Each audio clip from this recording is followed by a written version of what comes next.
You're listening to episode 197, James's story, a son with a congenital heart defect.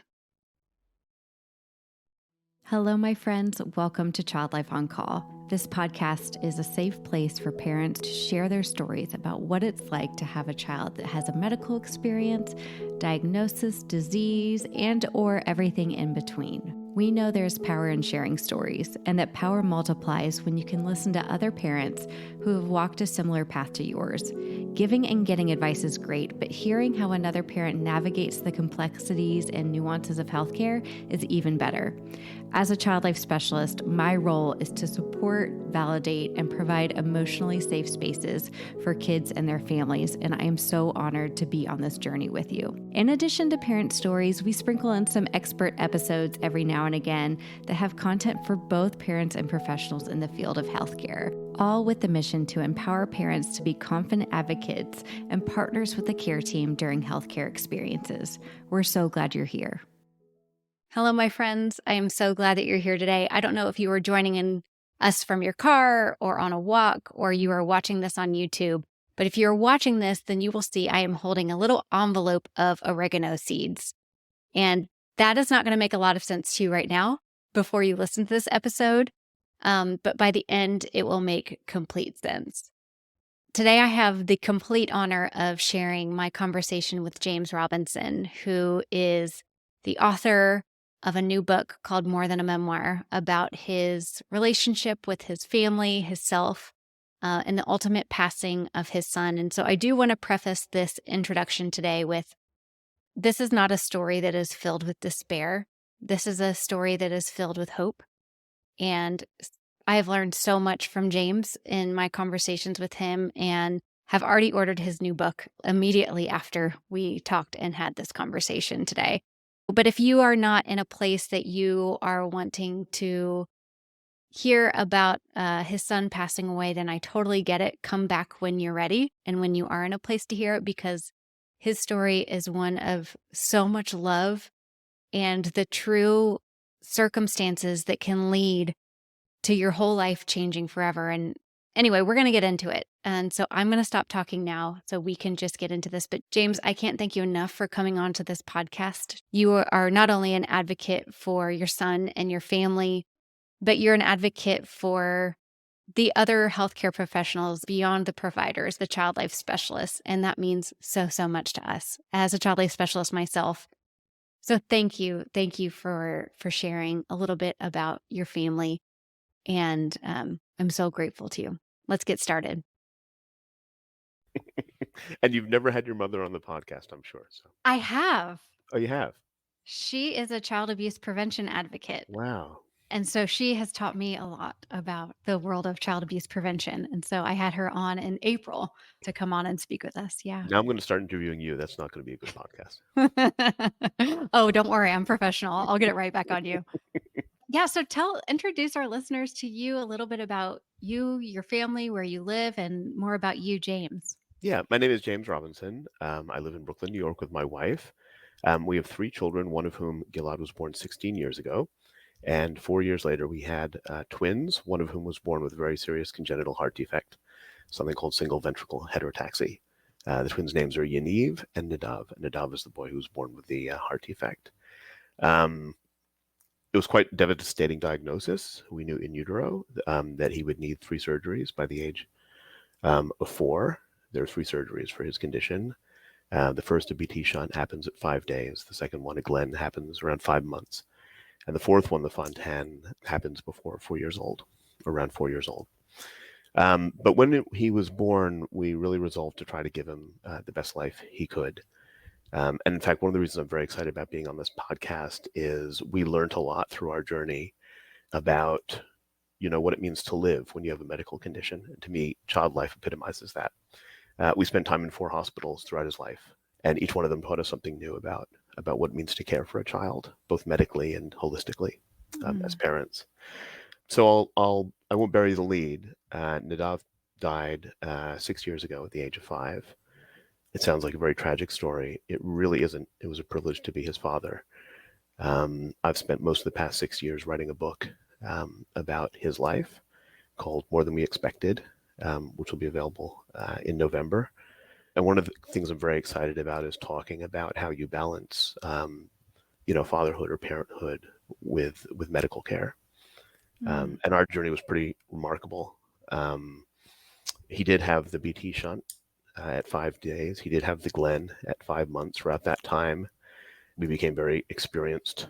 We had a crash course in cardiology. I was about to say the way these are just rolling off your tongue is they're ingrained in your memory, your brain. Yeah, I You're a apologize cardiologist to your now. audience. Yeah, I mean, I take a No, lot for granted as we're talking through it. So no, please. let me know if anything needs to be You explained. But every parent goes through their own version of medical school, hmm at their most exhausted and tired state. So it's very impressive to hear. And feel free to continue talking that way. That's welcome here. yeah, we got really good at it. One of my secret talents is I assume you know what an NG tube is, a nasal gastric Mm, tube. My mhm. secret talent is being able to put an NG tube in a baby in the middle of the Wow, night in pitch dark without them waking up. A, that is a special skill. a skill I never knew I had, and unfortunately is completely useless now, which is one of the sad things about losing a child who's medically complicated. Suddenly, these Mm, these skills that you have become part of your identity, and it's hard to let them go. You right. feel quite useless in a lot of ways. Mm. Um, but really, the key to our story and where it sort of becomes terrifying and fascinating at once is a decision we made right after his Fontan, which was successful, to go to Australia, which is a country that I love, my wife loves. My mother's from Sydney. She spent 4 years in Australia. I have very fond memories as a child of visiting my grandparents there. And when Gilad was born, our first child, we brought him down to meet his great grandfather, Wow. which is a really mind blowing experience because Mm. when you look at your kids and you think, well, someday I might meet their kids, that's amazing enough. But someday I might meet their grandkids. That's completely Eesh. mind blowing. Yeah. Um, Especially when you have the teenager in the house, which is what we have now. Right. Um, but we broke Gilad down, just had a magnificent experience. And I had this opportunity to go to Australia because I was invited to speak at a professional conference. And they were going to fly me business class. And I said to them, could you turn those into economy tickets just offhand? And they said, sure. So suddenly we had the opportunity to fly to Australia, Wow. see my family and introduce the twins to the country we loved for the price of a single ticket. And it was very hard to pass up. We talked to his doctors. It was quite a complicated decision, but in the end we decided it was okay to go. We're worth going. And it was wonderful. We got there. We spent a lot of time with our families, my family, and saw a lot of the wildlife there. But unfortunately, 2 days before we were due to return home, Nadav was not looking well, and we sent a photo to his cardiologist in New York, and she said you should go get him checked out. And so we found ourselves in an unfamiliar part of Sydney, at an unfamiliar hospital called the Children's Hospital of Westmead, and he was quickly diagnosed with a clot in his Fontan circulation, which required emergency surgery. It lasted 10 hours. Wow. And it was pretty crazy. We had to cancel our tickets. Our son Nadav came out on ECMO, which is a heart lung Wow. machine. We found ourselves stranded in this, weird place, not knowing what to do. Grateful that he was alive, but he was in very, very bad condition, Mhm. um, and had to adjust to a new reality all of a sudden. Um, yeah, pretty difficult. So one of the things that we found while we were there is sort of the differences between how Australians practice medicine, or this hospital practice medicine, and what we were used to in the U.S. Mm. U.S. We're at Mount Sinai Hospital. They're magnificent, Yeah. wonderful, wonderful people, wonderful doctors. In fact, we came to learn that medical communication is much more than doctors, and it's much more than nurses. You have Sure. child life specialists, you have therapists, you have Mm. technicians, you have whatever, and Mm. it's even the security guards in a hospital make a tremendous effect on your experience Absolutely. there. But Such a good point. yeah, and so in Australia, suddenly we're in this unfamiliar environment for the first time, and we had to adjust. Right. Um, and one of the things that made it easier were, I think, a couple of things that were unique to Australia. And I'm going to focus on the child life perspective for the Sure. purpose of this podcast. I mean, if you read Yeah. the book, there's a lot about everything Yeah. in it. But I'll just mention a few things that really stood out to us. The first one, and it was actually the night we were admitted, or he was admitted, we were introduced to these things called heart beads. And heart beads are just little beads. They give you a string when you're first admitted with the patient's name spelled out in beads. And then they have beads for everything that can happen in a hospital, Okay. whether it's a procedure or a scan or a good day or a bad day or even a transplant or a discharge. And every time one of those things happens, you get another bead to put on the string, and that becomes the story when you're there. And we Mm. were shown the beads when we first arrived by the cardiac nurse. And it was just, they were incredibly beautiful. They were really lovely things. Yeah. We spent 3 months in Australia, and by the Wow. end, we had accumulated like all of these beads. They were like treasures, and each Mm. one represented something that was really, really meaningful. Mm. And that was one of the things that really, really touched us. I imagine it reminds you that, and it reminds the staff too, like, this is not just a patient, this is a family. This is a child who is going through all of these things. Here in the US, it's called Beads of Courage. There are Mhm. different kind of programs here, but I love that they gave that to you on the first night. It really humanizes who Nadav is. Well, they gave them to his brothers, and the Perfect. brothers really treasured them, and it sort of Mm. reduced the tension a little bit. Now suddenly they had Sure. these beads Mm. to play with. I mean, we have seen beads in other US hospitals, but they're Yeah. not quite as beautiful, and there was something about the Yeah. beauty of it that really made them special. They were like Sure. little works Ugh. of art. Yeah. Um, the other thing that was different about Australia were the doctors, in Mm. a lot of ways. I mean, Australians are different than Americans. I have both sides of my body, so I sort of can sense the You can say difference. that out loud. I can I say it out also have loud. a friend who's an Aussie, so, I feel like I can say some stuff too, okay? Well, my dad's a New Zealander. We're not even gonna go there, okay? Oh, So, no, no, no. different podcast. Kiwi. One of the interesting things, we were in Australia, in the US, we were in cardiology wards. In Australia, we were in the PICU, the general intensive care ward. It was reserved for basically Sydney's sickest kids. Okay. And for a lot of the time that Nadav was there, he was the sickest kid in the ward, which gives you a sense of how dire things were. He was intubated, he was sedated. He Mm. really had a struggle to stay normal. Were there private rooms, or were you Not kind of in a really. bay? The only time you had a private room was when infection was suspected. Okay. So it was kind of like a bittersweet thing. Suddenly you were by yourselves, but you were really, and anybody who's gone through COVID knows how Yeah. stressful that is. Like suddenly Yeah. you have all these precautions. Right. So it wasn't the greatest thing to be in a private room. Mm. Um, so every 3 days a new doctor would come on in charge of the unit. There was one doctor named Nick in charge of the whole unit, but every 3 days there was sort of a deputy who was really in charge of the day-to-day running. And we would bombard them with questions. My wife and I really cope with knowledge. And Mm. we really feel important that we're part of the care. Yeah. Because in many ways, even medically, we knew Nadav better than the doctors, right? We lived with Sure. him at home. We knew when his sats were not good or when they were fine. We didn't Right. need a pulse ox to know that. So Yeah. we'd bombard each doctor with questions, and for the most part, most of them said, "You have to be patient. We have to get to know him." Oh. And out of context, it almost feels like they're sort of fobbing you off, right? Mm.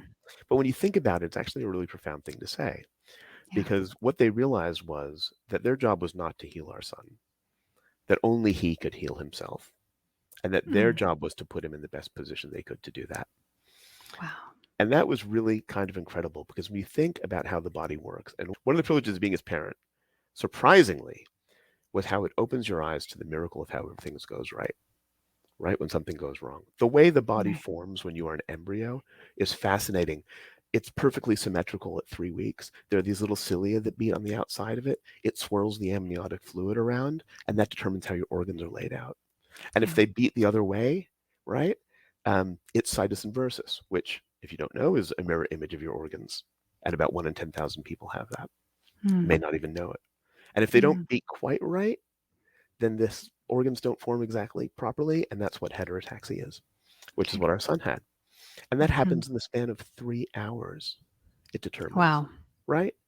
And to read this and have it happen to you really gives you, I think, a new appreciation for the miracle of everything. As a parent, when our first son was born, you feel it. When you feel it when you have a kid who has a defect, you really feel it even more. Mm. And so what the doctors realized was that you have to trust that at some point it's up to these processes that are Right. happening, mysterious processes in the body, and it was their job to put them in the best position to survive. I'll tell you one story. When we were first admitted after the surgery, we were called in for a family meeting, which is never good. And you have the whole cast of characters there. You have Nick, the doctor in charge of the unit. You have all the nurses, everybody. And Nick said, "I have to tell you, Nadav's not doing well. He has a high white blood cell count, and he's running a fever. And there's 3 things that can happen tonight. One is that he could get better, and we know that's not going to happen. 2 is that he can hold steady, and that's what we're hoping for. And 3 is that he could deteriorate. And if that's the case, there's nothing more we could do. And I have to tell you, I was shattered into a million bits when I heard that. We'd Sure. been through so much in the past 48 hours.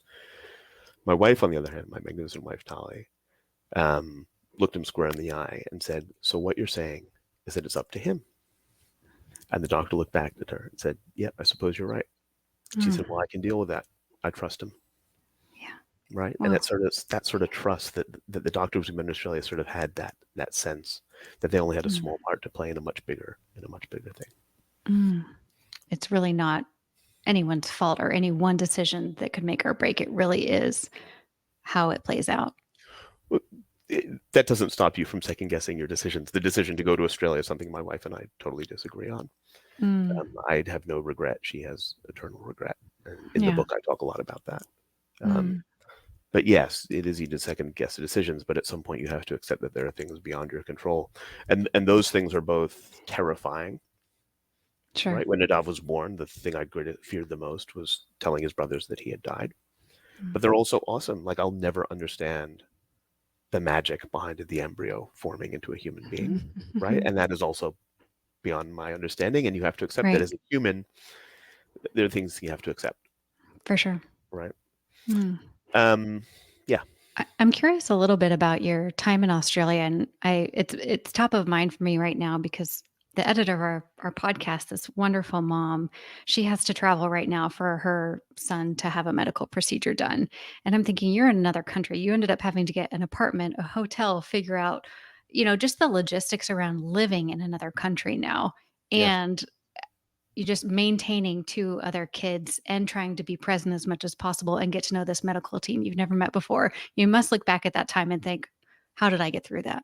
Well, look, we had family, so we're very lucky that we had family there. Somebody Mm, lent us a car. My Ev had an mm, apartment that we could use.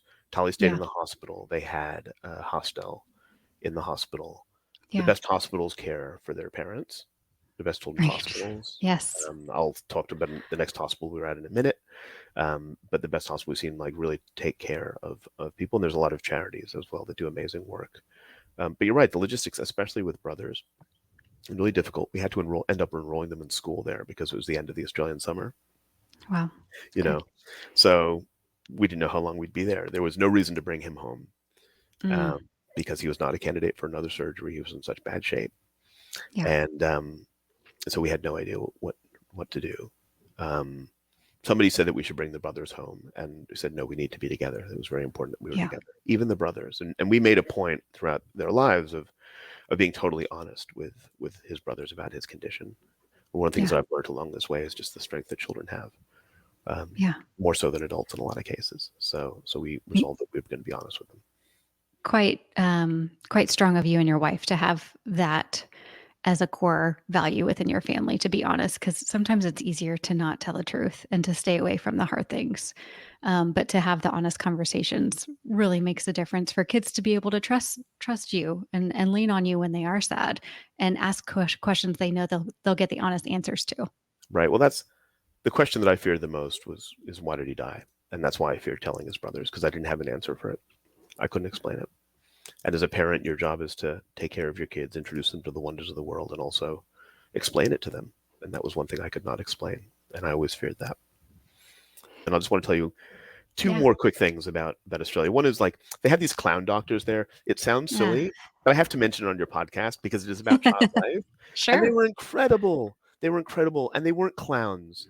They took care of the kids, right? Yeah. And they did it in such a smart way. Yeah. Like they knew the right time to do it and they knew the right time not to do it. And they were just the clown doc, I have to give a shout out. They're just incredible human Pure beings who magic. volunteer their time. Yeah. And I don't Yeah. know how it works elsewhere in Australia. It was just really, really, really brilliant. And they Wow. became a part Just of our world. Yeah.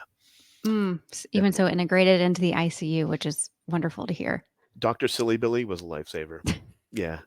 Uncle Such a Billy good was great. name. Yeah. I wish I knew his real name. Um, the other thing that I'll mention from a child life perspective, which is not a child life thing, but I think is really, really important, Hmm. um, for us at least, was important, was the day after um, Nick basically told us our son was not going to make it, that his condition was so bad that he was at some point going to die. He told us that he was going to take Nadav outside, Mhm. which was insane, because here's a kid who's intubated, sedated. He's sort of like the sickest kid in a ward of 26. And Nick's like, we're going to take him downstairs. We're going to take him out to the playground and he's going to smell some fresh air. And it wasn't a palliative thing, and it wasn't a favor to his parents. It was, Right. he's a human being and he needs to be outside. This guy, Nick Piggott, who's in charge of the unit back then, who's now moved on to another hospital in Australia, was incredible because he just had this feeling about the world. Like, one of the things he first said to us was, Nadav needs to be home. He should Yeah. not be in Australia. He needs to be home. And that was crazy because there's no way he was getting home. Yeah. But he said that's what needs to happen. In the same way, he said he needs to be outside. So he arranged, because he's in charge of the unit. He arranged for another resident and 3 nurses, one with a big red emergency backpack, to come along. He hooked him up to a travel monitor called a Hamilton travel ventilator, and about 2 hours later, we very, very slowly inched towards the elevator and went downstairs and outside into the playground of this hospital. They had beautiful grounds, and his brothers played on this, little water thing, and he sat there and just felt the air around his body, and it was Mm. brilliant. One of the nurses took a leaf and put it into his hand, and it was just the most special, special thing. And I think the most healing thing, right? Like, if you're saying the Right. body's got to heal itself, and our job is to help him heal, like, putting him in a natural environment couldn't hurt, right? Right. In America, you think this was absolutely crazy, and I'll get to that in a Mm. minute, right? But in Australia, he did it, and we did it a few times. And the Wow. one time that we did it, he actually stood there, Nick, and he turned off the ventilator while Nadav was intubated, and everything was silent, and you could just hear the world. It was the last sound of the hospital, the hum of the Right. ventilator, and all you could hear was just the wind. And it was a really special moment. And then a few minutes later, he flicked it back on. I said, Nick, why did you do that? He said, well, I just wanted to see how he'd react. And I thought, Wow. that's really interesting, right? So we spent 3 months in Australia. There was no reason to get him home, as I mentioned, Mm. until my wife, Tali, who reads medical journals for fun, she is an engineer and a cardiologist now, apparently, Yes. found a doctor in Philadelphia who was doing this innovative procedure. He had published a paper with 3 children. He had done it on. It was a taking down a Fontan circulation, reverting to its previous state without surgery, using something Mm. called catheterization, which I'm sure you know. I'm not sure if your Hmm. audience knows, but it's a less invasive procedure. Right. Holly called up our cardiologist in New York and said, is he a candidate for this procedure? And the cardiologist said, I'll ask him. They all know each other, got on the phone, and he came back and he said, I'll evaluate him. And that became medical justification to bring him home. Great. And Australia is very experienced in retrieval medicine. It's a big country. They're very good at moving kids around. The Children's Hospital of Philadelphia is world class when it comes to transport medicine. They had never transported somebody this far, this sick, but they worked out how together. And a few weeks later, a Gulfstream 3 packed with a doctor from CHOP, 3 nurses, respiratory therapist, flew from Philly to Oakland, Oakland to Hawaii, Hawaii to Fiji, Fiji to Sydney. They arrived. They were wearing blue jumpsuits. They had American flags on their shoulders that said CHOP Transport on the back. They were like astronauts, For sure. bring our son home. And it was just an incredible moment. It was an incredible moment. Mm. All these other things happen. You got to read the book. I'm sorry, we only have a limited amount of You time. know, yes, yes. I was so lucky to read that excerpt Yeah. that you sent over, and I'm already so captivated, so hooked. I cannot wait to read it. I don't want to like totally. I know you're interested in the whole story, so I don't want to spend too much I time with I it. am. Yes, yes. Please Um, feel free to keep guiding us. long story short, they brought him back to Philadelphia, Mm. and he survived the flight. It was a question whether he would survive the flight. I flew back with his brothers. Okay. I remember the Child Life people. I remember this vividly for some reason. I'm going to mention it because it's a Child Life podcast, and maybe somebody down there will listen to it. They gave us a little DVD player for him to watch on the flight, Ah, right? yeah. And they said, I said, how will we return it? And they said, well, don't worry about that. Yeah. He never used it. Oh, Never used it. It's funny though, when they were loading him onto the plane, I noticed that the travel ventilator they had brought down from the U.S. was a yeah. Hamilton travel ventilator, exactly the same model. And suddenly I realized why Nick had done that, why he had Mm. turned off that monitor at that point, because he knew at some point, I think, that he was going to be on a plane, and he wanted to see how he'd react if it happened to go off, Whoa. right? Which is Yes. crazy, right? What a what a complete intervention that Nick was your doctor, it sounds like. He was everybody's doctor, and he was very Mm, idiosyncratic, and he didn't have a lot of the same bounds that American doctors have, I think. mm, There's a lot of constraints that American doctors have, but there's also a different way of thinking, I think. It's not better or sure. worse, it's just different. Mm, Suddenly we found ourselves at the Children's Hospital of Philadelphia, and the day after we arrived, they did the procedure. It was successful. It was not a cure. He would still need a transplant at some point. This we had known ever since he was born. We're not sure he yeah, was a candidate for a transplant, but at least it allowed us to hope for improvement sure. rather than just stability. And we had a long convalescence in Philadelphia. It took 6 months to get out of there. He learned to use his hands again. He had had a stroke in Australia. These amazing therapists taught him how to use his hands again. OTs. He learned how to walk again. The Wow. PTs did that. They were real miracle workers. Um, but we were really stuck, and we decided, we were inspired by what had happened in Australia. I was like, we're going to get out of the room. Yeah. Okay. And we had a wheelchair. And the moment we could use the wheelchair and his excavator, like, we're going to go exploring. So we explored the whole hospital. There was a building under construction, even that Yeah. was like not even finished. And we went there and walked around these empty rooms. Right. And the security guards, I mentioned security guards would just sort of like Yeah. wave us by Yeah. and, They're and like, just, you're good. Come on yeah, in. they're like, you're good. I was like, they're like, why would you want to go in here? I'm like, trust us. Right. We want to go in. We found this little outside area that had herbs. And one of the things Nadav happened to Nadav after he sort of was conscious again, and um, he started loving strong flavors, especially Yeah. oregano. We would go down Wow. to the cafeteria, and we would get him a slice of pizza, and he would get lots of oregano on it. And then we get a hot dog, Yeah. and he put lots of oregano on it. And then we'd get chicken fingers, he put lots of oregano on it. And they got to know him. Suddenly, we saw fresh oregano, so we would take walks out there Oh. to pick fresh oregano for his lunch. Mm. And everybody's like, "Where are you?" And I'm like, "We're living, you know, like." Yeah. Yeah. Yeah. Doctors would be upset. They're like, "You weren't here." I'm like, "We're not gonna sit around waiting for you. That's fine. Oh. Like, we have to get around." But I really wanted to get Tali and I really wanted to get him out of the building. So we started going to this little area in the back, which is like a little garden. We had music therapy out there. Mm. Then we took him out the front, which is still technically part of the hospital. Then Yeah. Tali, who had gone to college at the University of Pennsylvania, found a little turtle pond that she knew about, and we started wheeling him off campus to the turtle pond. Oh. At one point, I took him down to the parking lot to see our car, which he missed. And then the next time I put him in the car, and the next time I put He's him in like, the let's car drive. I put him in the car with his brothers, and we drove with all of his like oxygen tank and monitor everything, and we just drove around the neighborhood completely illegally, but he loved it, right? And we Oh loved my it. gosh. And we're just like, we need to live, right? We absolutely Yes. need to live. And it wasn't a formal child life thing. It was just like us living. Mm. And one day they gave us a day out. They got the permissions. I'm sure there's all these legal things. July 4th, it was our Independence Day, and we actually got permission to do it for real. But we had already been out before, and I'm sure they kind of knew it, but they didn't say anything. Yeah. The one child life thing that stands out for me in Philadelphia is we really did run out of things to do in the hospital. Sure. And one day, the child life person there, who was fantastic, as all child life people are, and I'm not just saying that, everyone that was great, Mm. said, can you think of anything else that he'd like to do? And for some reason, like it came around to the kitchens. She's like, we have these kitchens under the hospital. Would you like to see the kitchens? And we're like, sure, we'll see the kitchens, Yeah. right? Love There's it. buildings under construction. We'll go see the kitchens. And we go Do down to they the have kitchen. oregano? Yeah. They have a whole wall of herbs, right? Whoa. Like, Yeah. industrial kitchen. And we met the Yeah. head chef. She'd never seen a patient down there. She was like mind blown, right? Like, Mm. incredible. And we saw one guy from the pizza station. He was like, "Yo, oregano," and he recognized it.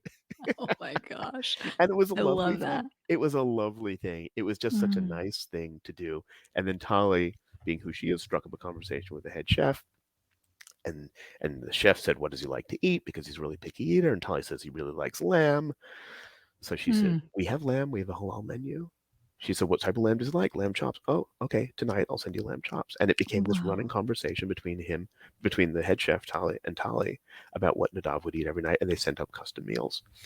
Wow. And because we had made that bond, and because the chef, and I excerpt this in the book, really felt strongly that she was part of the medical team. And these again are Wow. people that you never think about, Mm. right? And she fed him, really, really, really special. Wow.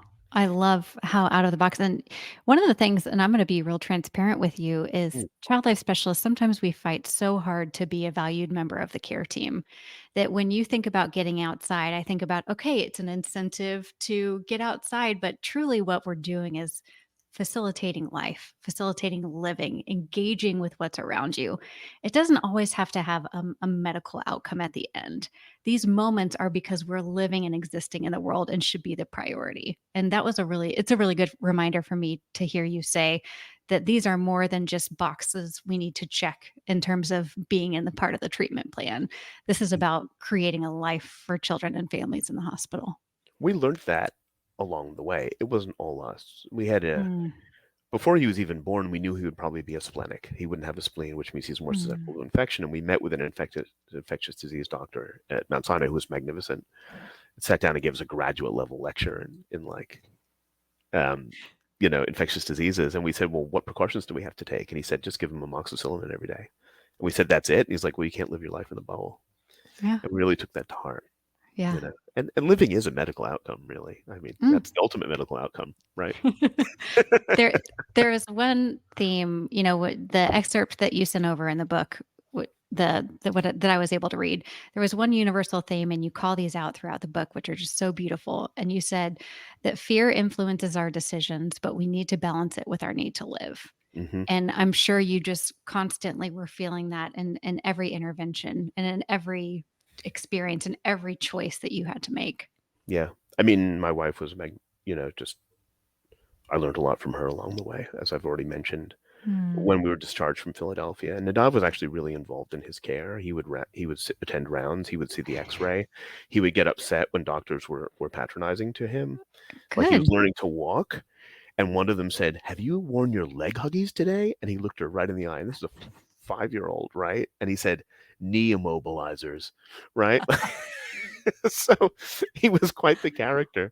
Oh my Um, gosh. but we finally came home after 6 months, Mm. and he walked out of the hospital. Just incredible that this kid would do it.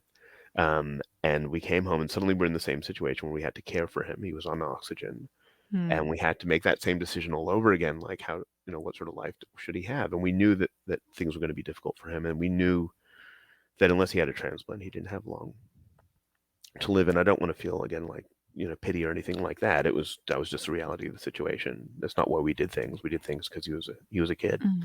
But Tali said he's going to go to kindergarten, Mm. and it wasn't even negotiable. And we have a public school across the street from our house, and we found ourselves sitting in a room with all these people who had never seen a kid this sick, much less attend Yeah. the school, including the school nurse who was probably looking forward to like a year of skin knees. Suddenly is handed the world champion cardiac kid, and they have to accommodate us. That's New York City law, New York State law.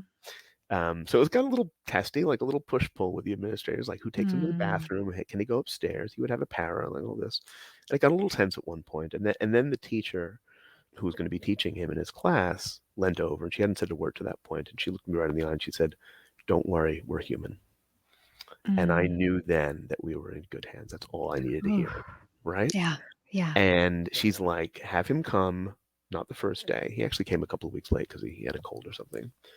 But let me explain to the other kids what's going on. Mm. And Mhm. again, she told him the truth. Yeah. Right? He had a nasal cannula. Adults are freaked out about it, like totally freaked out. You explain to a kid that he needs oxygen and he has a nasal cannula and it's great because he gives an oxygen. They're like, "That's great. Sweet. That's Yeah. great. I get it. I'm glad he has a nasal cannula because that means he Sure. can breathe and you got to breathe, right? Yeah. Like wisdom. We lose it. I don't know how we lose it. Um, but but she made the point of explaining to them, and he went to school. We thought he'd go like a day a week because it Yeah. was like a week, or half a day. He went Wow. every single day, and most days we get a call from the nurse saying, "Can you just come over and take a look?" And I'd say, "Hey, Nadav, come walk over here." And he'd walk over, and as long as he was walking, I was like, "He's fine. I'm not worried Mm. about it." Mm. But he had a full going to kindergarten and being a real kid, Wow. and that was really special as well. You have all of these beautiful people who have been placed in your family. Nick, the doctor, uh, the chef who makes special customized lamb chops, this teacher who makes it happen for your Mm. family. Really special people. We saw the world at its best, And it's such a cruel irony that you have to have a kid in Oh, this situation that reveals the best of humanity, but it really did. It really did. And like when I say it's not a tragedy, what happened, even the sad part I'm about to tell you, I don't feel it was a tragedy. It was a privilege to be his father, and that was his life, And I mm, wouldn't. This is going to sound really weird. I wouldn't change any of it except the end, probably the end, right? yeah, But yeah. that was who he was. He was a remarkable kid, and we loved him very much. So should I get to the sad part? I got Let's to get do to it the if we sad have part. to. Yeah, he died that January, and I held him in my arms, and I felt a whole bunch of emotions. And the emotion I felt most of all, more than anything else, was pride. Just pride. As parents, you live for those moments of pride. First steps, first words, going to school, graduating school, getting married, having kids. Those are the moments you live for. Mm, And we had as many of those moments in his short life as a lot of parents have in a lifetime, sure. right? And we feel very lucky about that. You asked what it was like to tell his brothers. I was able to do it. The thing I had feared for 5 years, I was able to do it. And it was because I realized that I didn't have to explain it to them, Yeah. right? I could just tell them the truth and Mm, trust that that was the right thing to do. And if they were to say why, I would say, I don't know. yeah. And that's it. And part of the reason I wrote a book was for all those wonderful child life people who took care of us and all the doctors and all the parents who were going through similar things. But most of all, I wrote it for his brothers. So it's for them when they're old enough to be in a situation, hopefully not as drastic as I am, but as a father, that they learn what I went through and they see my perspective, and hopefully, you know, it'll help them Mm, understand what their brother was like, but also what we went through as his parents. mm. Thank you so much for sharing that. Very intimate and very difficult understatement. There are no words for what you had to go through in your family. And I appreciate that you have had the courage to not only find the words and write them down, but to speak them here for other families today. You remind me so much of a dad who I've had on the podcast before. Back in 2018, his name is Scott Kramer. His Mm-hmm. daughter Maddie died, um, and he has the same perspective of what a gift of light Maddie was, and I see that. I mean, the amount of times you and I have smiled during this podcast talking about Nadav, talking about his humor, these moments, I can see him through you. And Mm-hmm. I feel so lucky to get to know him through you. So thank you so much. Thank you. Well, part of the reason I wrote the book was to keep him alive for a little longer and have him meet Mm, people who he didn't have the pleasure to meet along the way. So that means a lot. Thank you. well, one of the privileges of being a child life specialist is that we can take each of these families and each of these children with us as we go to meet more families, more children. And I'm a better parent because of meeting families like yours. So thank you so much. Yeah, thanks. I mean, I didn't know what child life was before we started this journey. I'm sure a lot of Mm, people who go through hospitals don't, and that's a real shame. It's a real yeah. shame.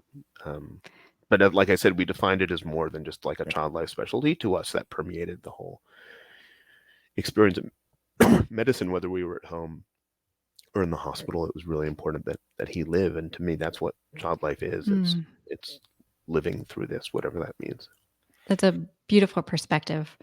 I would love to ask you, I have just one more question before we close up. I have so many, but I will try to get to one. Um, what have you learned about yourself since becoming Nadav's dad? What is maybe something from that you brought with you? Parenthood transforms us, right? There's just someone that we could never picture loving so much that we all of a sudden embodies every part of what we do. But what have you learned about yourself? And maybe it reinforced something you already knew or is something different. But what makes you, James, a different person because of your kids? That's a really hard question to answer. I have a glib answer, which is I know I can write. Like I Yeah. didn't write before Yeah. I did this. I wrote an article Wow. after he died. I work at the New York Times. I do behind the scenes things. I'm not a writer. Wait, you're not a writer? No, well, I am. I wrote a book, so You're yes, w I'm a but writer. you but I would have thought that you had been writing your whole life, I have, having but read this not published. excerpt. Not published. Whoa. So I wrote an article after he died about this road trip we took after he died. I don't know if you saw it or not. We went to Wyoming and back, Mm-hmm. and that's a whole other podcast. Yeah. We'll But have you back. maybe you can link to that so the audience can Yeah. read that as Yeah. well. What have I learned? I think this is like both the experience of being his father, but also the grief afterwards. Um, you change. You change as a person when you become a father. When you go through something like this, when you go through death, when you experience grief, you change.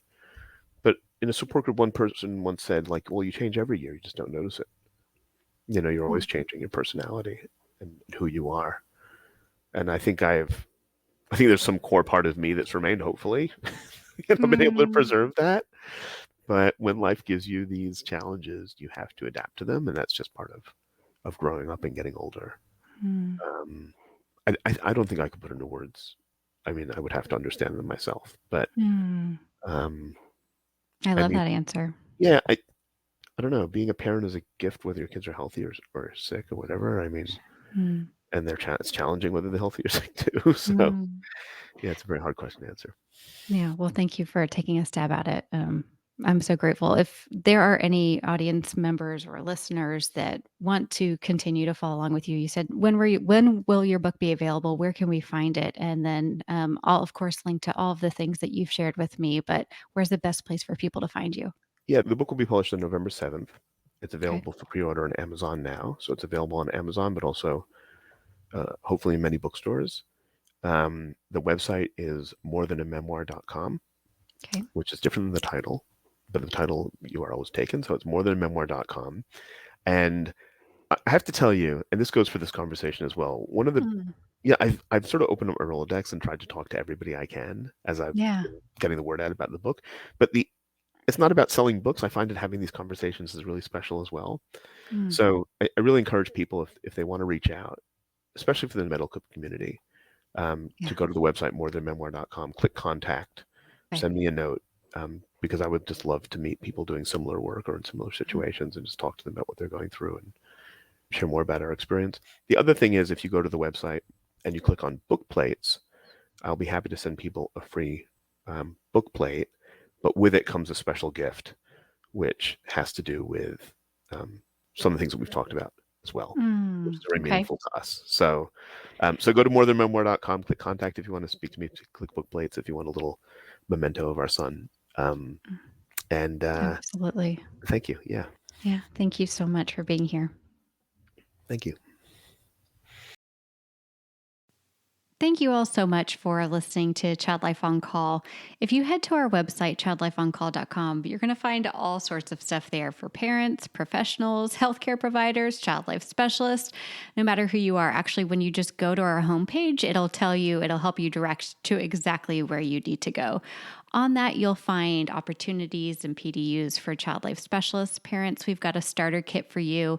And clinicians, we even have a clinician course, which teaches you how to be a confident and capable caregiver in pediatrics. We're so grateful that you're here. Please DM us on Instagram. And like I mentioned, when you rate and review this podcast, it helps other families be able to find us. So let's keep doing that. And I will see you again here next week.